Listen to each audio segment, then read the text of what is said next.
हिंदू राष्ट्र बनेगा और जो आजकल नए लोग आए हैं सामने सड़कों पर आते हैं हिंदू राष्ट्र लेकर के हिंदू राष्ट्र बनाएंगे, वो कहते हैं बाकी सब पाकिस्तान चले जाएं। हिंदू राष्ट्र बनेगा तो मुसलमान कहाँ जाएंगे? पहली बात, मजहब के आधार पर बटा था यह देश। पहली बात, इनको चला जाना चाहिए था, नहीं गए, अब यहाँ रहें। पर यदुबर और रघुबर के होकर रहें, बाबर के होकर न रहें। वंदे मातरम तो इनको कहना पड़ेगा। आप कह रहे हैं अपना धर्म परिवर्तन कर लें? आप कह रहे हैं धर्म परिवर्तन? नहीं, मैंने कभी नहीं कहा धर्म परिवर्तन करें। वे करवा रहे हैं। लव जिहाद के नाम पर वे हजारों हिंदू लड़कियों का सील भंग कर रहे हैं। वे सब कर रहे हैं, हम नहीं कर रहे। आप जानते हैं लव जिहाद के नाम पर कितना हुआ, क्या क्या नहीं हो रहा है। अभी लोगों में क्या हुआ, अभी श्रद्धा के 32 टुकड़े 35 टुकड़े कर डाले गए। तब तो किसी पत्रकार की जू नहीं रुकी। अत्याचार की पराकाष्ठा हो गई, मानवता का खून हठात पिया जा रहा है। तब तो किसी पत्रकार ने कुछ नहीं कहा। तो पत्रकार की परिभाषा है, जो कुछ कहो वास्तविक और निष्पक्ष होकर करना चाहिए। आचार्य जी, आपके एक शिष्य हैं धीरेन्द्र शास्त्री, हाँ, वो भी अपने मंचों से कहते हैं कि भारत तो छोड़िए, मैं पाकिस्तान को भी हिंदू राष्ट्र बना दूंगा अगर आप। कौन गड़बड़ करते? कहने जी अच्छा था बन जाए। एक महाराज जी 2-3 प्रश्न है। चलिए, 2-3 प्रश्न है कि हैं? लाखों लोग आपको सुन रहे हैं, देख रहे हैं। जी। आप जगत गुरु हैं। मैं हूँ निर्भ्रांत। जगत में मुसलमान है कि नहीं है? बिल्कुल है। फिर जगत गुरु सुनिए, गुरु का अर्थ होता क्या है? गु शब्दस्तंधकार स्यात्, रु शब्दस्तन निरोधकृत। हृदय की कुंठा को जो मिटा दे वही जगत गुरु है। तो मेरे वक्तव्य से मुसलमानों को भी हृदय की कुंठा मिटा लेनी चाहिए। एक दूसरा मुद्दा ये है, अभी 3-4 महीने पहले एक बैठक हुई देवबंद में। वहाँ मौलाना अरशद मदनी साहब ने एक बहुत अच्छी बात कही, एकता की बात कही। उन्होंने कहा कि जो अल्लाह है और जो ओंकार है, ये दोनों में दार्शनिक रूप से एकता है। इस पर आप क्या कहना चाहते हैं? मैं सुनना चाहता हूँ, समझना चाहता हूँ, क्योंकि मंच पर विवाद खड़ा हो गया। मैं तो ये नहीं कहना चाहता, मैं यही कह रहा हूँ कि ओंकार शब्द शास्त्रीय है। अब अल्लाह शब्द उनका कहाँ से शास्त्रीय हो तो वो जाने। अच्छा, ओंकार बड़े कि राम बड़े? दोनों एक। राम का पर्यायवाची ओंकार, ओंकार का पर्यायवाची राम। महाराज जी बस रुक जाइए। निराकार ओंकार मूलम तुरीयम। आप मुझे बोलने देंगे तो मैं बताऊं। अब प्रश्न तो आप सुन लेंगे तब ना। मैंने सुन लिया। नहीं, अभी कहाँ सुना? मैंने सुन लिया भाई। निराकार किया मैंने भी प्रश्न। आप निराकार ओंकार मूलम दोनों एक कैसे हो जाएगा? राम साकार है, ओंकार निराकार है। पहले आप या झगड़ा कर लें या सुन। आपके चरणों प्रणाम। नहीं, पहले आप सुनिए। आप सुनिए। आप निराकार ओंकार मूलम तुरीयम, यह रामचरितमानस के उत्तरकांड के 108वें दोहे का 3रा श्लोक है।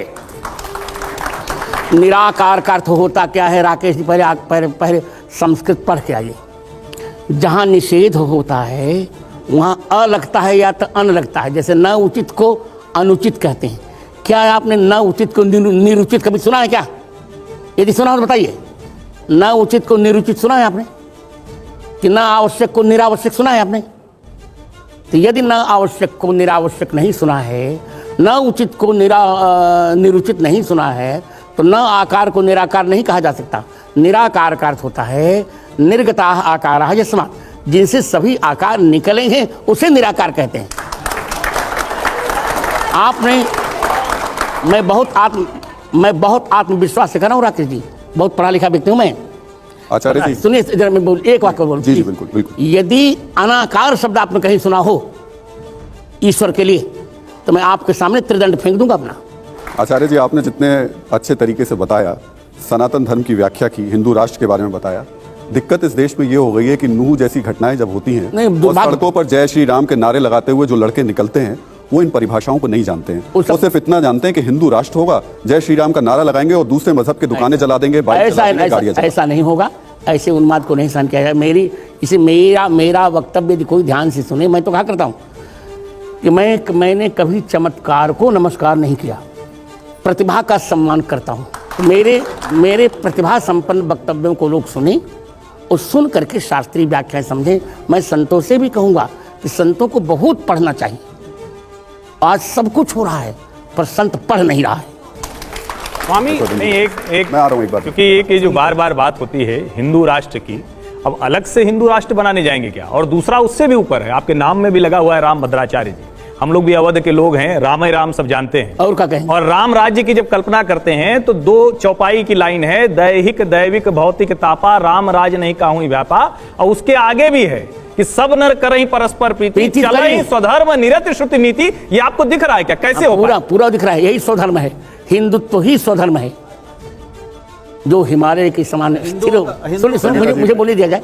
मैं आता हूँ संगीता जी, एक सवाल आपसे। जो हिमालय के समान स्थिर हो और इंद्रमानी चंद्रमा के समान सबको अमृत बांटते, यही तो हिंदुत्व है, यही तो भारतीयता है, यही स्वधर्म है। हमारे कुरानों में 33 बार कहा गया काफिरों को काट डालो।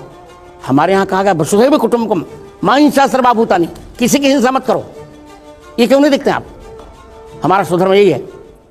पर मान लो कहीं हमारी बहन बेटियों की इज्जत को लूट रहा हो, तब अहिंसा परमो धर्म रटेंगे, गलत बात। तब तो अहिंसा परम अधर्म, तब कहेंगे अत्याचार हिंसा न करना सबसे बड़ा अधर्म है। संगीता जी, जगतगुरु जी, लगातार लगभग ये आरोप लगता रहता है कि पिछले 1 दशक में हिंदू जो है वो बड़ा उग्र हो गया है। क्या हो गया? उग्र।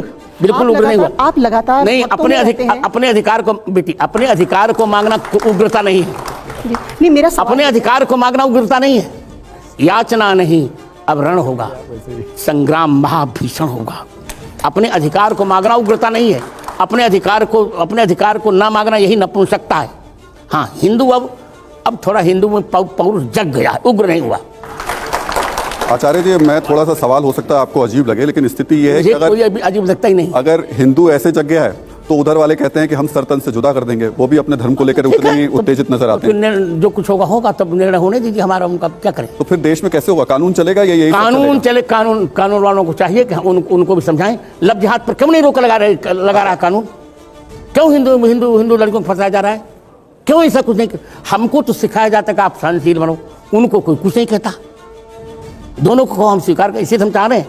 हम इसे चाह रहे हैं कि समान नागरिक संहिता भी हो और समान नागरिक संहिता के साथ साथ जनसंख्या का नियंत्रण भी हो। आचार्य जी, हो सकता है 23 अगस्त को हमारा चंद्रयान जो है वो चंद्रमा पे उतर जाए। हम एक उस तरफ जा रहे हैं और दूसरी तरफ अगर हम धर्म पर अपने ही देश में इस तरीके के संघर्ष करें तो क्या स्थिति बनेगी? नहीं, संघर्ष नहीं करना चाहिए। सबको सह अस्तित्व की भावना से रहना चाहिए। हम अपने धर्म का पालन करें, वो हमें न छेड़े। देखो, भूल कर भी किसी को न छेड़ेंगे हम। हमारा सिद्धांत है, भूल कर भी किसी को न छेड़ेंगे हम, और छेड़ने पर किसी को न छोड़ेंगे हम।